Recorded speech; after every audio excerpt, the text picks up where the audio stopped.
News express at 6ಗೆ ಸ್ವಾಗತ. ನಾನು ನಿಶಾ. ಕೇರಳ ಮಹಾರಾಷ್ಟ್ರದಿಂದ ಮತ್ತೆ ಲಾಕ್ಡೌನ್ ಆಗುತ್ತಾ ಬೆಂಗಳೂರು? ಗಡಿಯಲ್ಲಿಲ್ಲದ ಪರೀಕ್ಷೆಯಿಂದ ಬೆಳಗಾವಿಗೆ ಕಾದಿದ್ಯಾ ಮಹಾ ಆಪತ್ತು? ರಾಮಮಂದಿರ ಆರ್ಎಸ್ಎಸ್ ಬಗ್ಗೆ ನಾಲ್ಗೆ ಹರಬಿಟ್ಟಿದ್ದೇಕೆ ಪಿಎಫ್ಐ ಮುಖಂಡ? ಸರ್ಕಾರದ ವಿರುದ್ಧ ಖಾಸಗಿ ಶಾಲೆಗಳು ಮತ್ತೆ ರಣಕಹಳೆ ಮೊಳಗಿಸಿದ್ದೇಕೆ? ಇದೆಲ್ಲವನ್ನ ನೋಡೋಣ. ಪರೋಕ್ಷವಾಗಿ ಬೆಂಗಳೂರು ಲಾಕ್ಡೌನ್ ಸುಳಿವು ನೀಡಿದ್ರ ಮಂಜುನಾಥ್ ಪ್ರಸಾದ್. ಗಡಿಗಳಲ್ಲಿ ಹೈ ಅಲರ್ಟ್ ಆಗಿದ್ದೇವೆ ಎಂದು ಹೇಳಿದ್ಯಾರು? ಮಹಾರಾಷ್ಟ್ರದಲ್ಲಿ ಕೊರೋನಾ ಅಬ್ಬರಿಸುತ್ತಿದ್ರು ಬೆಳಗಾವಿ ಜಿಲ್ಲಾಡಳಿತದ ನಿರ್ಲಕ್ಷ್ಯ ಹೇಗಿದೆ ನೋಡೋಣ. ಮತ್ತೆ ಲಾಕ್ಡೌನ್ ನ್ಯೂಸ್ ಎಕ್ಸ್‌ಪ್ರೆಸ್‌ನಲ್ಲಿ.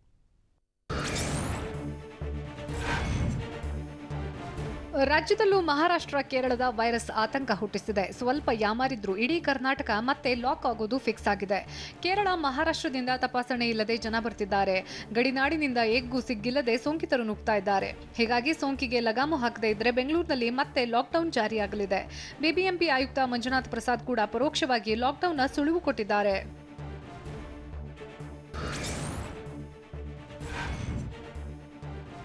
ಮಹಾರಾಷ್ಟ್ರ ಕೇರಳದಲ್ಲಿ ಕೊರೋನಾ ಅಟ್ಟಹಾಸ ಬೆನ್ನಲ್ಲೇ ಬಿಬಿಎಂಪಿ ಅಲರ್ಟ್ ಆಗಿದೆ. ನೆರೆಯ ರಾಜ್ಯದಲ್ಲಿ ವೈರಸ್ ಭೀತಿ ಹೆಚ್ಚಾಗ್ತಾ ಇದ್ದಂತೆ ಎಚ್ಚೆತ್ತುಕೊಂಡಿದೆ. ಮಹಾರಾಷ್ಟ್ರ ಕೇರಳದಲ್ಲಿ ಕೊರೋನಾ ಸೋಂಕಿತರ ಸಂಖ್ಯೆ ಹೆಚ್ಚಾಗ್ತಾ ಇದೆ. ಮಹಾರಾಷ್ಟ್ರದ ಹಲವು ಕಡೆಯಲ್ಲಿ ಲಾಕ್ಡೌನ್ ನಡೀತಾ ಇದೆ. ಅಂತ ಸ್ಥಿತಿ ನಮಗೆ ಬರಬಾರದು ಅಂತಂದ್ರೆ ನಾವು ಎಚ್ಚರಿಕೆ ವಹಿಸಬೇಕು ಅಂತ ಬಿಬಿಎಂಪಿ ಆಯುಕ್ತ ಮಂಜುನಾಥ್ ಪ್ರಸಾದ್ ತಿಳಿಸಿದ್ದಾರೆ. ಅಲ್ಲದೆ ಟೆಸ್ಟಿಂಗ್ ಮಾಡಿ ನೆಗೆಟಿವ್ ರಿಪೋರ್ಟ್ ಇದ್ದವರನ್ನ ಮಾತ್ರ ಒಳಗೆ ಬಿಡಬೇಕು ಅಂತ ಅವರು ತಿಳಿಸಿದ್ರು.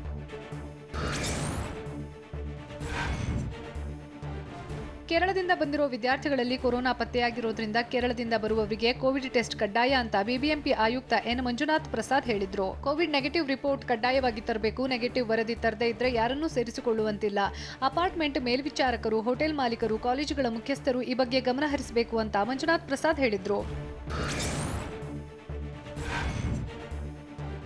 ಕೇರಳ ಪ್ರಯಾಣಿಕರ ಮೇಲೆ ನಿಗಾ ವಹಿಸೋ ವಿಚಾರದಲ್ಲಿ ಬಿಬಿಎಂಪಿ ನುಣುಚಿಕೊಂಡಂತೆ ಕಾಣಿಸ್ತಾ ಇದೆ. ಅಪಾರ್ಟ್ಮೆಂಟ್, ಹೋಟೆಲ್, ಕಾಲೇಜ್ನಲ್ಲಿ ನೆಗೆಟಿವ್ ವರದಿಯನ್ನ ಚೆಕ್ ಮಾಡಬೇಕು ಅಂತ ಆಯಾ ಮುಖ್ಯಸ್ಥರಿಗೆ ಬಿಬಿಎಂಪಿ ಜವಾಬ್ದಾರಿ ನೀಡಿದೆ. ಹೀಗಾಗಿ ಬಿಬಿಎಂಪಿ ನಿರ್ಲಕ್ಷ್ಯದಿಂದ ಇಡೀ ಬೆಂಗಳೂರಿಗೆ ಆಪತ್ತು ಎದುರಾಗಿದೆ. ಅಲ್ಲದೆ ಒಂದೊಮ್ಮೆ ಕೇರಳದಿಂದ ನೆಗೆಟಿವ್ ರಿಪೋರ್ಟ್ ಪಡೆಯದೇ ಬಂದು ಬೆಂಗಳೂರಿನಲ್ಲಿ ಸೋಂಕು ಕಾಣಿಸಿಕೊಂಡ್ರೆ ಸೋಂಕಿತರು ವಾಸವಾಗಿರೋ ಅಪಾರ್ಟ್ಮೆಂಟ್ ಅಸೋಸಿಯೇಷನ್, ಹೋಟೆಲ್, ಕಾಲೇಜು ಮುಖ್ಯಸ್ಥರ ಮೇಲೆ ಕೇಸ್ ಹಾಕೋಕೆ ಬಿಬಿಎಂಪಿ ನಿರ್ಧಾರ ಮಾಡಿದೆ. ರಾಜ್ಯದ ಗಡಿ ಜಿಲ್ಲೆಯಲ್ಲಿ ಹೈ ಅಲರ್ಟ್ ಆಗಿದ್ದೀವಿ ಅಂತ ಆರೋಗ್ಯ ಸಚಿವ ಡಾಕ್ಟರ್ ಕೆ ಸುಧಾಕರ್ ಹೇಳಿದ್ದಾರೆ.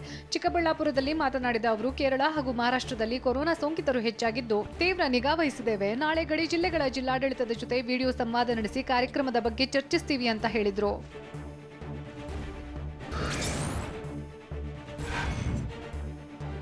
ಬಿಬಿಎಂಪಿ ಬೇಜವಾಬ್ದಾರಿಯಿಂದ ಬೆಂಗಳೂರಿಗೆ ಗಂಡಾಂತರ ಕಾಯ್ದಿದೆ. ಗಡಿಯಲ್ಲಿ ತಪಾಸಣೆ ಮಾಡ್ತಿಲ್ಲ, ಒಳಗೆ ಬಂದ ಮೇಲೆ ತಿರುಗಿ ನೋಡ್ತಿಲ್ಲ. ಕೇರಳ, ಮಹಾರಾಷ್ಟ್ರದಿಂದ ಬಂದವರಿಗೆ ನೆಗೆಟಿವ್ ರಿಪೋರ್ಟ್ ಕಡ್ಡಾಯ ಮಾಡಿದ ಬಿಬಿಎಂಪಿ ಮಾನಿಟರ್ ಮಾಡೋದೇ ಮರೆತು ಬಿಟ್ಟಿದೆ.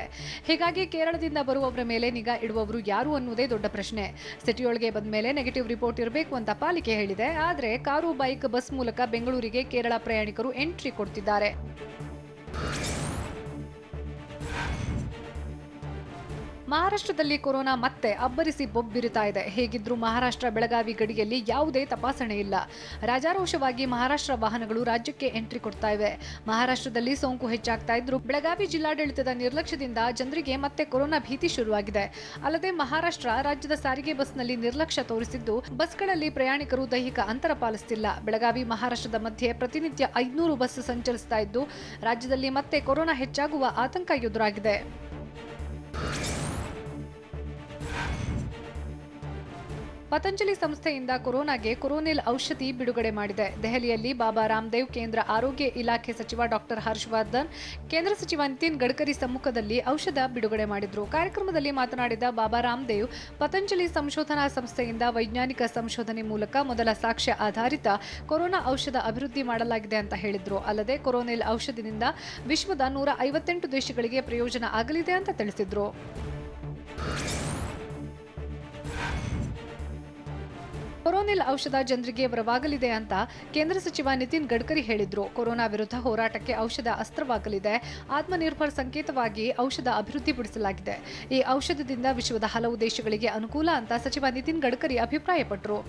ಇನ್ನು ಪತಂಜಲಿಯ ಕೊರೋನಿಲ್ ಔಷಧ ಪ್ರಯೋಗದ ಪುಸ್ತಕ ಕೂಡ ಬಿಡುಗಡೆ ಮಾಡಲಾಯಿತು. ಕೇಂದ್ರ ಆರೋಗ್ಯ ಸಚಿವ ಡಾಕ್ಟರ್ ಹರ್ಷವರ್ಧನ್ ಅವರಿಂದ ಪುಸ್ತಕ ಬಿಡುಗಡೆ ಆಯಿತು.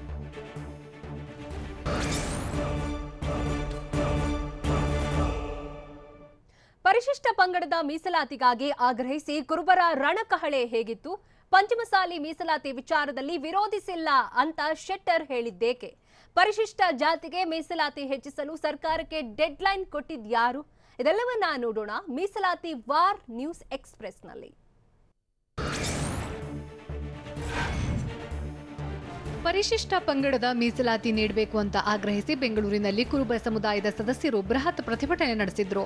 ಕುರುಬ ಸಮುದಾಯಕ್ಕೆ ಎಸ್ಟಿ ಮೀಸಲಾತಿ ನೀಡಬೇಕು, ಕುರುಬ ನಿಗಮ ರಚಿಸಬೇಕು, ಜಾತಿ ಗಣತಿ ವರದಿ ಬಿಡುಗಡೆ ಮಾಡಬೇಕು, ಕುರುಬ ಸಮುದಾಯದ ಕುಲಶಾಸ್ತ್ರ ನಡೆಸಬೇಕು, ಜಾತಿ ಸಿಂಧುತ್ವ ಪ್ರಮಾಣ ಪತ್ರ ನೀಡಬೇಕು ಅಂತ ಆಗ್ರಹಿಸಿ ಮೌರ್ಯ ಸರ್ಕಲ್ನಲ್ಲಿ ಪ್ರತಿಭಟನೆ ನಡೆಸಿದ್ರು.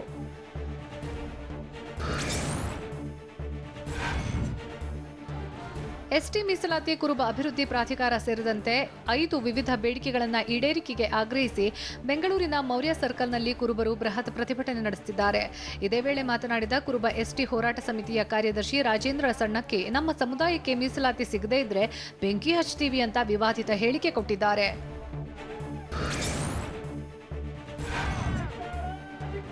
ಕುರುಬ ಸಮುದಾಯದ ಬೃಹತ್ ಹೋರಾಟದಲ್ಲಿ ನಾಯಕರೆಲ್ಲ ಸಿದ್ದರಾಮಯ್ಯ ಹೆಸರು ಜಪ ಮಾಡಿದ್ರು. ಪ್ರತಿಭಟನೆಗೆ ವಿಪಕ್ಷ ನಾಯಕ ಸಿದ್ದರಾಮಯ್ಯ ಗೈರಾಗಿದ್ರು. ಹೀಗಿದ್ರು ಕುರುಬರ ಪ್ರತಿಭಟನೆಯಲ್ಲಿ ಪದೇ ಪದೇ ಸಿದ್ದರಾಮಯ್ಯ ಪರ ಘೋಷಣೆ ಹಾಕಲಾಯಿತು. ಭಾಷಣದ ವೇಳೆ ಕುರುಬ ಮುಖಂಡರಿಂದ ಸಿದ್ದರಾಮಯ್ಯ ಪರ ಬ್ಯಾಟ್ ಬೀಸಲಾಯಿತು. ಕಾರ್ಯಕರ್ತರು ಕೂಡ ಸಿದ್ದರಾಮಯ್ಯ ಹೆಸರು ಹೇಳ್ತಾ ಇದ್ದಂತೆ ಜೈಕಾರ ಹಾಕಿದ್ರು. ಎಸ್ಟಿ ಮೀಸಲಾತಿ, ಕುರುಬ ಅಭಿವೃದ್ಧಿ ಪ್ರಾಧಿಕಾರ ಸೇರಿದಂತೆ 5 ವಿವಿಧ ಬೇಡಿಕೆಗಳ ಈಡೇರಿಕೆಗೆ ಆಗ್ರಹಿಸಿ ಬೆಂಗಳೂರಿನಲ್ಲಿ ಪ್ರತಿಭಟನೆ ನಡೆಸಲಾಯಿತು. ಆದರೆ ಕುರುಬ ಸಂಘದ ಹೋರಾಟ ಯಶಸ್ಸಿಗೆ ಸಿದ್ದರಾಮಯ್ಯ ಪಣ ತೊಟ್ಟಿದ್ರು. ಸಚಿವ ಕೆಎಸ್ ಈಶ್ವರಪ್ಪಗೆ ಟಾಂಗ್ ನೀಡೋಕೆ ಕುರುಬ ಸಂಘದ ಪದಾಧಿಕಾರಿಗಳಿಗೆ ಸಿದ್ದರಾಮಯ್ಯ ಕರೆ ಮಾಡಿದ್ರು. ಧರಣಿಗೆ ಕುರುಬ ಸಮುದಾಯದವರನ್ನ ಕರೆತರೋಕೆ ಸೂಚನೆ ನೀಡಿದ್ರು. ಅಲ್ಲದೆ ಶಾಸಕರು, ಮಾಜಿ ಶಾಸಕರ ಜೊತೆಯೂ ಸಿದ್ದರಾಮಯ್ಯ ಚರ್ಚಿಸಿದ್ರು.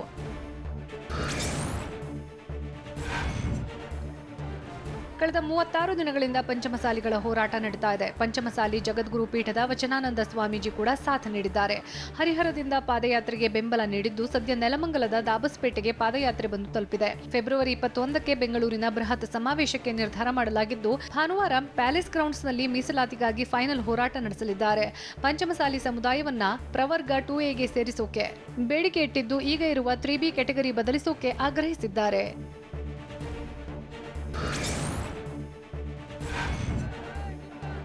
ಪಂಚಮಸಾಲಿ ಸಮುದಾಯಕ್ಕೆ 2A ಮೀಸಲಾತಿ ವಿಚಾರದಲ್ಲಿ ನಾನು ಯಾವುದೇ ವಿರೋಧ ವ್ಯಕ್ತಪಡಿಸಿಲ್ಲ ಅಂತ ಸಚಿವ ಜಗದೀಶ್ ಶೆಟ್ಟರ್ ಸ್ಪಷ್ಟಪಡಿಸಿದ್ದಾರೆ. ಈ ಬಗ್ಗೆ ಮಾಧ್ಯಮ ಪ್ರಕಟಣೆ ಹೊರಡಿಸಿರೋ ಅವರು, ಮುಂದಿನ ದಿನದಲ್ಲಿ ಈ ಹೋರಾಟಕ್ಕೆ ಬೆಂಬಲ ಕೊಡುತ್ತೇನೆ, ಹೋರಾಟದಲ್ಲಿ ಬೇಕಾದ ಬೆಂಬಲ ನೀಡುವುದಕ್ಕೆ ಸಿದ್ಧ ಇದ್ದೀನಿ ಅಂತ ಹೇಳಿದ್ದಾರೆ. ಅಲ್ಲದೆ ಸಚಿವ ಸಂಪುಟ ಸಭೆಯಲ್ಲಿ ನಡೆದಿದೆ ಎನ್ನಲಾದ ಮಾತಿನ ಚಕಮಕಿ ಸತ್ಯಕ್ಕೆ ದೂರವಾದ ಅಂಶವಾಗಿದ್ದು, ಪಂಚಮಸಾಲಿ ಸಮುದಾಯಕ್ಕೆ ವಿರೋಧ ವ್ಯಕ್ತಪಡಿಸೋದು ನಮ್ಮ ನಿಲುವಲ್ಲ ಅಂತ ಹೇಳಿದ್ದಾರೆ.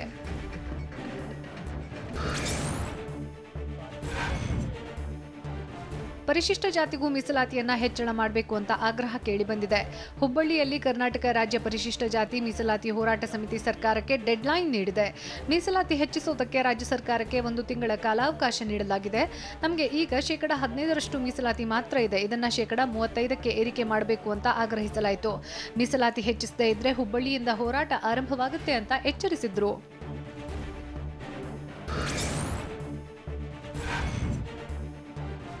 ಎಲ್ಲಾ ಸಮುದಾಯಗಳಿಗೂ ನ್ಯಾಯ ಒದಗಿಸ್ತೀವಿ ಅಂತ ಭರವಸೆ ನೀಡಿರೋ ಮುಖ್ಯಮಂತ್ರಿ ಬಿಎಸ್ವೈ ಸಚಿವ ಸಂಪುಟ ಸಭೆಯಲ್ಲಿ ಮೀಸಲಾತಿ ಬಗ್ಗೆ ಚರ್ಚಿಸಿದ್ದೇವೆ, ಸಚಿವರು ಕೂಡ ತಮ್ಮ ಅಭಿಪ್ರಾಯ ತಿಳಿಸಿದ್ದಾರೆ ಅಂತ ಹೇಳಿದ್ದಾರೆ. ಮಾರ್ಚ್ 8ರಂದು ರಾಜ್ಯ ಬಜೆಟ್ ಮಂಡನೆ ಹಿನ್ನೆಲೆ ಸಿಎಂ ಬಿಎಸ್ವೈ ನೇತೃತ್ವದಲ್ಲಿ ಬಜೆಟ್ ಪೂರ್ವಭಾವಿ ಸಭೆ ನಡೆಯಿತು. ಸಭೆ ಬಳಿಕ ಮಾತನಾಡಿದ ಸಿಎಂ, ಸಂಪುಟ ಸಭೆಯಲ್ಲಿ ಮೀಸಲಾತಿ ಬಗ್ಗೆ ಚರ್ಚೆಯಾದ ಬಗ್ಗೆ ತಿಳಿಸಿದ್ರು.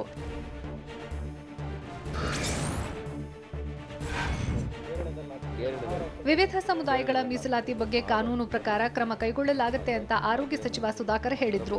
ಚಿಕ್ಕಬಳ್ಳಾಪುರದಲ್ಲಿ ಮಾತನಾಡಿದ ಅವರು, ಮೀಸಲಾತಿ ವಿಚಾರದಲ್ಲಿ ಮುಖ್ಯಮಂತ್ರಿ ಬಿಎಸ್ವೈ ಸೂಕ್ತ ಸಮಯದಲ್ಲಿ ಸೂಕ್ತ ನಿರ್ಧಾರ ತೆಗೆದುಕೊಳ್ತಾರೆ, ಎಲ್ಲಾ ಸಮುದಾಯಗಳಿಗೆ ಯಡಿಯೂರಪ್ಪ ನ್ಯಾಯ ಒದಗಿಸುತ್ತಾರೆ ಅಂತ ಹೇಳಿದ್ರು.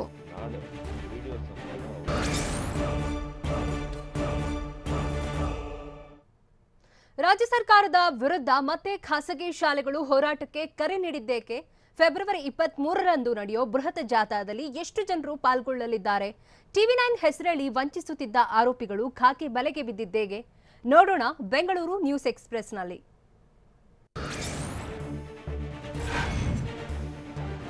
ರಾಜ್ಯ ಸರ್ಕಾರದ ವಿರುದ್ಧ ಖಾಸಗಿ ಶಾಲೆಗಳು ಮತ್ತೆ ರಣಕಹಳೆ ಮೊಳಗಿಸಿವೆ. ಶುಲ್ಕ ಕಡಿತ ಆದೇಶದ ವಿರುದ್ಧ ಖಾಸಗಿ ಶಾಲೆಗಳ ಒಕ್ಕೂಟ ಕೆರಳಿದೆ.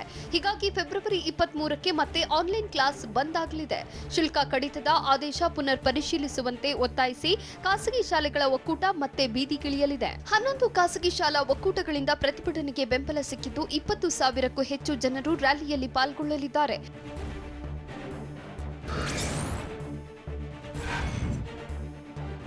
ಫೆಬ್ರವರಿ 23ರಂದು ಸಿಟಿ ರೈಲ್ವೆ ನಿಲ್ದಾಣದಿಂದ ಫ್ರೀಡಂ ಪಾರ್ಕ್ವರೆಗೆ ಖಾಸಗಿ ಶಾಲಾ ಸಿಬ್ಬಂದಿ ಕಾಲ್ನಡಿಗೆ ಜಾಥಾ ನಡೆಸಲಿದ್ದಾರೆ. ರ್ಯಾಲಿ ಬಳಿಕ ಫ್ರೀಡಂ ಪಾರ್ಕ್ನಲ್ಲಿ ಬೃಹತ್ ಸಮಾವೇಶ ನಡೆಸಲಿದ್ದು, ಸಮಾವೇಶದಲ್ಲಿ ಎಂಎಲ್ಸಿ ಪುಟ್ಟಣ್ಣ, ಶಿವರಾಮೇಗೌಡ ಭಾಗಿಯಾಗುವ ಸಾಧ್ಯತೆ ಇದೆ.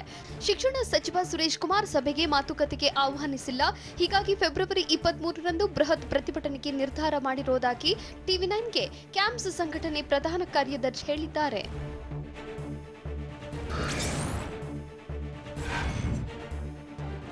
ಬೃಹತ್ ಪ್ರತಿಭಟನೆಗೆ ಮುಂದಾಗಿರೋ ಖಾಸಗಿ ಶಾಲೆಗಳ ಒಕ್ಕೂಟ ಶೇಕಡ 30ರಷ್ಟು ಶುಲ್ಕ ಕಡಿತ ಆದೇಶವನ್ನ ಪುನರ್ ಪರಿಶೀಲಿಸಬೇಕು ಎಂದು ಆಗ್ರಹಿಸಿದೆ. ಅಲ್ಲದೆ ಖಾಸಗಿ ಶಿಕ್ಷಣ ಸಂಸ್ಥೆಗಳಿಗೆ ಶಿಕ್ಷಕರು, ಶಿಕ್ಷಕೇತರ ಅನುದಾನ ನೀಡಬೇಕು, ಕಟ್ಟಡ ಸುರಕ್ಷಿತ ಪ್ರಮಾಣ ಪತ್ರ ಹಿಂದಿನ ಶಾಲೆಗಳಿಗೆ ಕೈಬಿಡಬೇಕು, 1ರಿಂದ 5ನೇ ತರಗತಿಗಳನ್ನು ಆರಂಭ ಮಾಡಬೇಕು, ಬಿಇಒ, ಡಿಡಿಪಿಐಗಳ ಭ್ರಷ್ಟಾಚಾರ ನಿಯಂತ್ರಿಸಲು ಸೂಕ್ತ ಕ್ರಮ ಕೈಗೊಳ್ಳಬೇಕು ಅಂತ ಒತ್ತಾಯಿಸಿವೆ.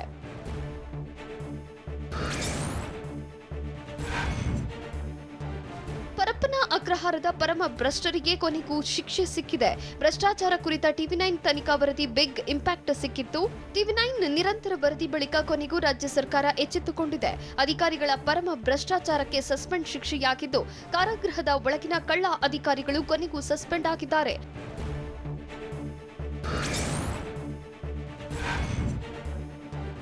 ಟಿವಿ9 ವರದಿ ಆಧರಿಸಿ ಪರಪ್ಪನ ಅಗ್ರಹಾರ ಜೈಲಿನ ಅಕ್ರಮದ ಬಗ್ಗೆ ತನಿಖೆಗೆ ಆದೇಶ ಮಾಡಿದೆವು ಅಂತ ಗೃಹ ಸಚಿವ ಬಸವರಾಜ ಬೊಮ್ಮಾಯಿ ಹೇಳಿದ್ರು.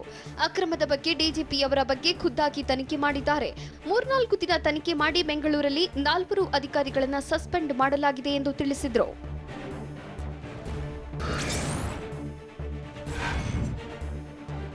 ಕೆಜಿಹಳ್ಳಿ ಡಿಜಿಹಳ್ಳಿ ಠಾಣಾ ವ್ಯಾಪ್ತಿಯಲ್ಲಿ ಗಲಭೆ ಪ್ರಕರಣ ಸಂಬಂಧ ನಿವೃತ್ತ ನ್ಯಾಯಮೂರ್ತಿ ಎಚ್ಎಸ್ ಕೆಂಪಣ್ಣ ಸುದ್ದಿಗೋಷ್ಠಿ ನಡೆಸಿದ್ರು. ಗಲಭೆಯ ವೇಳೆ ಅಪಾರ ಪ್ರಮಾಣದ ಹಾನಿ ಉಂಟಾಗಿದೆ. ಆದರೆ ಹಾನಿಯಾದ ಬಗ್ಗೆ ಕೇವಲ 3 ಅರ್ಜಿ ಮಾತ್ರ ಬಂದಿದೆ. ಉಳಿದಂತೆ ಯಾರೂ ಕೂಡ ಅರ್ಜಿಯನ್ನ ಸಲ್ಲಿಸಿಲ್ಲ ಅಂತ ಹೇಳಿದ್ರು. ಹಾನಿ ಬಗ್ಗೆ ಫೆಬ್ರವರಿ 28ರವರೆಗೆ ಅರ್ಜಿ ಸಲ್ಲಿಸೋದಕ್ಕೆ ಅವಕಾಶವಿದೆ.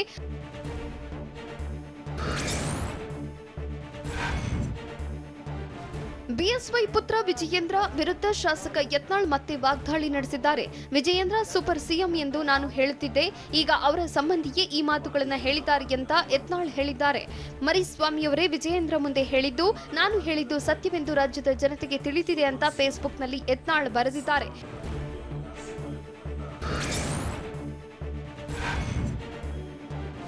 ಬೈಕ್ನಲ್ಲಿ ಗಾಂಜಾ ಪತ್ತೆ ಹಿನ್ನೆಲೆಯಲ್ಲಿ ಬೆಂಗಳೂರು ಸಿಸಿಬಿ ಪೊಲೀಸರು ವೈಭವ್ ಜೈನ್ ವಿಚಾರಣೆ ನಡೆಸಿದ್ದಾರೆ.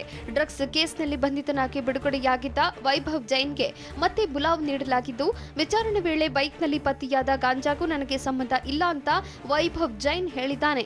ಚಿನ್ನದ ವ್ಯಾಪಾರಿಯಾಗಿರುವ ವೈಭವ್ ಜೈನ್ ಬೈಕ್ಗೆ ಗಾಂಜಾ ಹೇಗೆ ಬಂತು ಎಂಬುದು ನನಗೆ ಗೊತ್ತಿಲ್ಲ, ಯಾರೋ ಡಿಕ್ಕಿಯಲ್ಲಿ ಗಾಂಜಾ ಇಟ್ಟಿದ್ದಾರೆ ಎಂದು ಹೇಳಿದ್ದಾನೆ. ಸದ್ಯ ಆತನ ಹೇಳಿಕೆ ಪಡೆದು ಸಿಸಿಬಿ ಪೊಲೀಸರು ಕಳುಹಿಸಿದ್ದಾರೆ.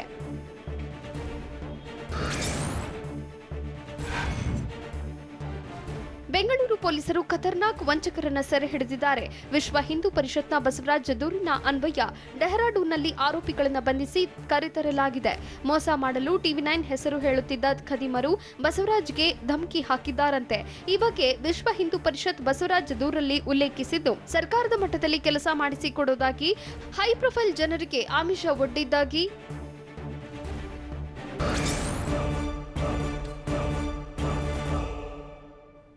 ಮತ್ತೆ ಅಧಿಕಾರದ ಭವಿಷ್ಯವಾಣಿ ನುಡಿದಿದ್ದೇಗೆ ಸಿದ್ದರಾಮಯ್ಯ.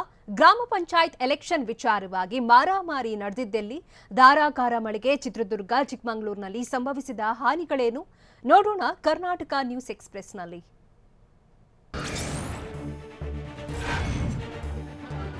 ಇನ್ನೆರಡು ವರ್ಷದಲ್ಲಿ ನಾವು ವಾಪಸ್ ಬರ್ತೇವೆ, 100% ವಿ ವಿಲ್ ಕಮ್ ಬ್ಯಾಕ್ ಅಂತ ವಿಪಕ್ಷ ನಾಯಕ ಸಿದ್ದರಾಮಯ್ಯ ಅಧಿಕಾರದ ಚುಕ್ಕಾಣಿ ಹಿಡಿಯುವ ವಿಶ್ವಾಸದ ಮಾತನಾಡಿದ್ದಾರೆ. ಮೈಸೂರು ಜಿಲ್ಲೆ ಕೆಆರ್ ನಗರ ತಾಲೂಕಿನ ಗಂಧನಹಳ್ಳಿಯಲ್ಲಿ ಮಾತನಾಡಿದ ಸಿದ್ದು, ನಾವು ಅಧಿಕಾರಕ್ಕೆ ಬರ್ತೇವೆ, ಇದರಲ್ಲಿ ಯಾವುದೇ ರೀತಿಯ ಅನುಮಾನ ಬೇಡ ಅಂತ ವಿಶ್ವಾಸ ವ್ಯಕ್ತಪಡಿಸಿದ್ದಾರೆ.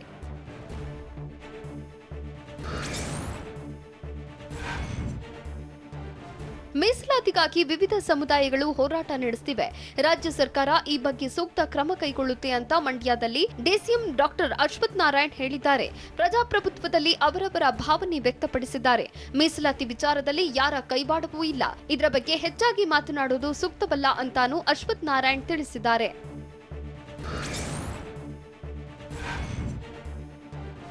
ಜೆಡಿಎಸ್ ಕಾಂಗ್ರೆಸ್ ಶಾಸಕರು ಬಿಜೆಪಿ ಸಂಪರ್ಕದಲ್ಲಿರುವ ವಿಚಾರಕ್ಕೆ ಸಂಬಂಧಪಟ್ಟಂತೆ ಡಿಸಿಎಂ ಡಾಕ್ಟರ್ ಅಶ್ವಥ್ ನಾರಾಯಣ್ ಮಾತನಾಡಿದ್ದಾರೆ. ಈ ವಿಚಾರ ಹೊರಗಡೆ ಹೇಳುವಂತದ್ದು ಅಲ್ಲ. ಯಾರು ಬಿಜೆಪಿ ಸೇರ್ತಾರೆಂದು ನಾನು ಹಂಚಿಕೊಳ್ಳಲಾಗಲ್ಲ. ಈ ಬಗ್ಗೆ ಸಿಎಂ ಬಿಜೆಪಿ ರಾಜ್ಯಾಧ್ಯಕ್ಷರು ತೀರ್ಮಾನಿಸುತ್ತಾರೆ ಅಂತ ಅಶ್ವಥ್ ನಾರಾಯಣ್ ಹೇಳಿದ್ದಾರೆ.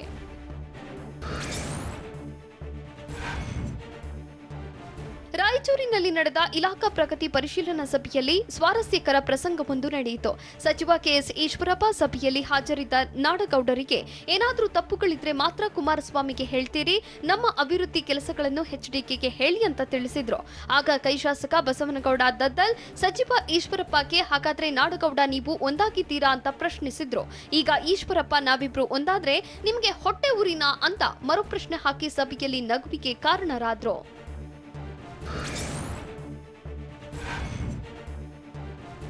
ರಾಯಚೂರಿನಲ್ಲಿ ವಿಪಕ್ಷ ನಾಯಕ ಸಿದ್ದರಾಮಯ್ಯ ವಿರುದ್ಧ ಸಚಿವ ಈಶ್ವರಪ್ಪ ಏಕವಚನದಲ್ಲಿ ವಾಗ್ದಾಳಿ ನಡೆಸಿದ್ದಾರೆ.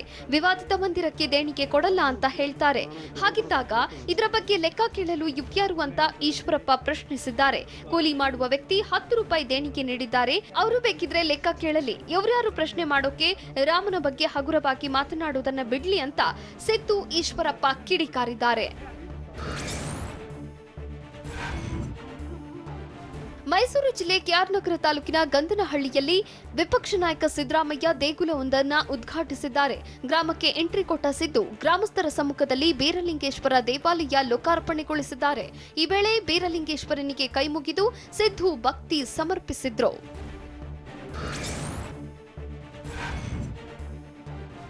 ಚಿತ್ರದುರ್ಗ ಜಿಲ್ಲೆ ಹೊಸದುರ್ಗ ತಾಲೂಕಿನಾದ್ಯಂತ ಸುರಿದ ಮಳೆ ರೈತರ ಬೆಳೆ ಹಾನಿಯಾಗಿದೆ. ಅದರಲ್ಲೂ ಕಂಚೀಪುರ ದೊಡ್ಡಯ್ಯನಪಾಳ್ಯದಲ್ಲಿ ಸುರಿದ ಭಾರೀ ಮಳೆಗೆ 50 ಎಕರೆಯಲ್ಲಿದ್ದ ಬಾಳಿ ಬೆಳೆ ಹಾಳಾಗಿದೆ. ಇದರಿಂದ ಸಾಕಷ್ಟು ರೈತರಿಗೆ ನಷ್ಟ ಉಂಟಾಗಿದ್ದು, ದಕ್ಷಿಣಮೂರ್ತಿ ಅನ್ನೋರಿಗೆ ಬಾಳಿ ಬೆಳೆ ನಾಶದಿಂದಾಗಿ ಸಾಕಷ್ಟು ಲಾಸ್ ಆಗಿದೆ. ಅಲ್ಲದೆ ಚಿತ್ರದುರ್ಗ ತಾಲೂಕಿನ ಮಲ್ಲಾಪುರದಲ್ಲಿ ಸುರಿದ ಮಳೆಗೆ ಗ್ರಾಮದ ಕೆರೆ ಕೋಡಿ ಬಿದ್ದಿದೆ.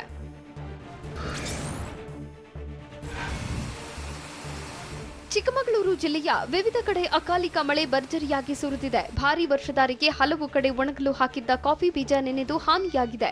ಅದರಲ್ಲೂ ಮೂಡಿಗೆರೆ, ಕೊಪ್ಪ, ಎನ್ಆರ್ಪುರ, ಕಡೂರು ಭಾಗದಲ್ಲಿ ಮಳೆ ಸುರಿದಿದ್ದು, ಅಕಾಲಿಕ ಮಳೆ ಕಾಫಿ ಬೆಳೆಗಾರರಲ್ಲಿ ಆತಂಕ ಸೃಷ್ಟಿಸಿದೆ.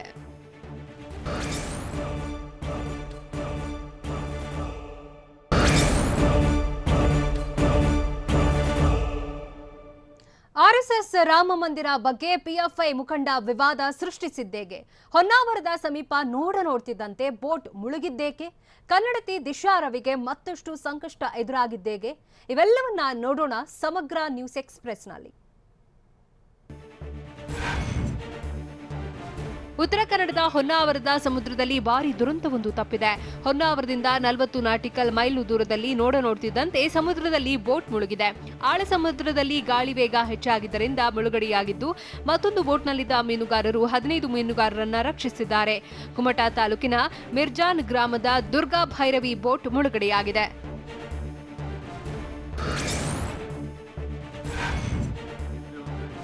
ಬಿಎಸ್ವೈ ಕುತ್ತಿಗೆ ಮೇಲೆ ಕುಳಿತು ಕೆಲಸ ಮಾಡಿಸಿ, ಇಲ್ಲದಿದ್ರೆ ಚುನಾವಣೆಯಲ್ಲಿ ಗೆದ್ದು ನಾವೇ ಕೆಲಸ ಮುಗಿಸ್ತೇವೆ ಅಂತ ಸಚಿವರಿಗೆ ಸಿದ್ದರಾಮಯ್ಯ ಹೇಳಿದ್ದಾರೆ.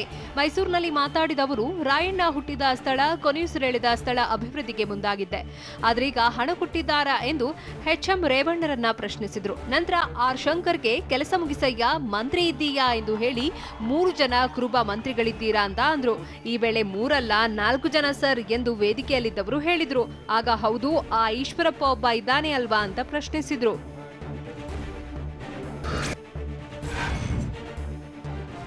ದೆಹಲಿಯ ರೈತರ ಹೋರಾಟ ವಿಚಾರವಾಗಿ ಟೂಲ್ ಕಿಟ್ ಸಿದ್ಧಪಡಿಸಿದ ಆರೋಪದಲ್ಲಿ ಬಂಧನವಾಗಿರೋ ಬೆಂಗಳೂರಿನ ದಿಶಾ ರವಿಗೆ 3 ದಿನಗಳ ನ್ಯಾಯಾಂಗ ಬಂಧನ ವಿಧಿಸಲಾಗಿದೆ.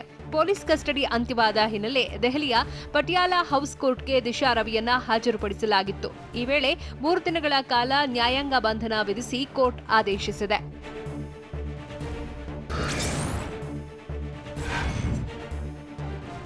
ವಿಧಾನಸಭಾ ಚುನಾವಣೆ ಸಮೀಪಿಸುತ್ತಿರುವ ಬೆನ್ನಲ್ಲೇ ತಮಿಳುನಾಡಿಗೆ ಮತ್ತೊಮ್ಮೆ ಪ್ರಧಾನಿ ನರೇಂದ್ರ ಮೋದಿ ಭೇಟಿ ನೀಡಲಿದ್ದಾರೆ. ಮಾರ್ಚ್ 1ರಂದು ತಮಿಳುನಾಡಿಗೆ ಪ್ರಧಾನಿ ಮೋದಿ ಭೇಟಿ ನೀಡಲಿದ್ದು ಅಭಿವೃದ್ಧಿ ಕಾಮಗಾರಿಗಳಿಗೆ ಚಾಲನೆ ನೀಡಲಿದ್ದಾರೆ.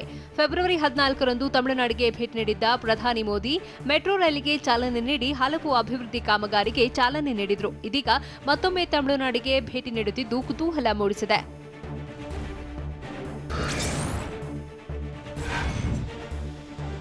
ತೆಲಂಗಾಣದಲ್ಲಿ ಹಾಸ್ಟೆಲ್ ಊಟ ಸೇವಿಸಿದ 50ಕ್ಕೂ ಹೆಚ್ಚಿನ ವಿದ್ಯಾರ್ಥಿಗಳು ಅಸ್ವಸ್ಥರಾಗಿದ್ದಾರೆ. ಹೈದರಾಬಾದ್ನ ಶೆರ್ಲಿಂಗಪಲ್ಲಿಯಲ್ಲಿರುವ ಸಮಾಜ ಕಲ್ಯಾಣ ಇಲಾಖೆ ಕಾಲೇಜು ಹಾಸ್ಟೆಲ್ನಲ್ಲಿ ಘಟನೆ ನಡೆದಿದೆ. 5 ವಿದ್ಯಾರ್ಥಿಗಳ ಸ್ಥಿತಿ ಗಂಭೀರವಾಗಿದ್ದು ಐಸಿಯುನಲ್ಲಿ ಚಿಕಿತ್ಸೆ ನೀಡಲಾಗುತ್ತಿದೆ. ಇನ್ನು ಹಲವರಿಗೆ ವಸತಿ ನಿಲಯದಲ್ಲಿ ಚಿಕಿತ್ಸೆ ಕೊಡಲಾಗುತ್ತಿದೆ. ವಿದ್ಯಾರ್ಥಿಗಳಿಗೆ ವೈರಲ್ ಫೀವರ್ ಎಂದು ಹಾಸ್ಟೆಲ್ ಸಿಬ್ಬಂದಿ ಹೇಳಿ ಜಾರಿಕೊಳ್ಳುತ್ತಿದ್ದಾರೆ.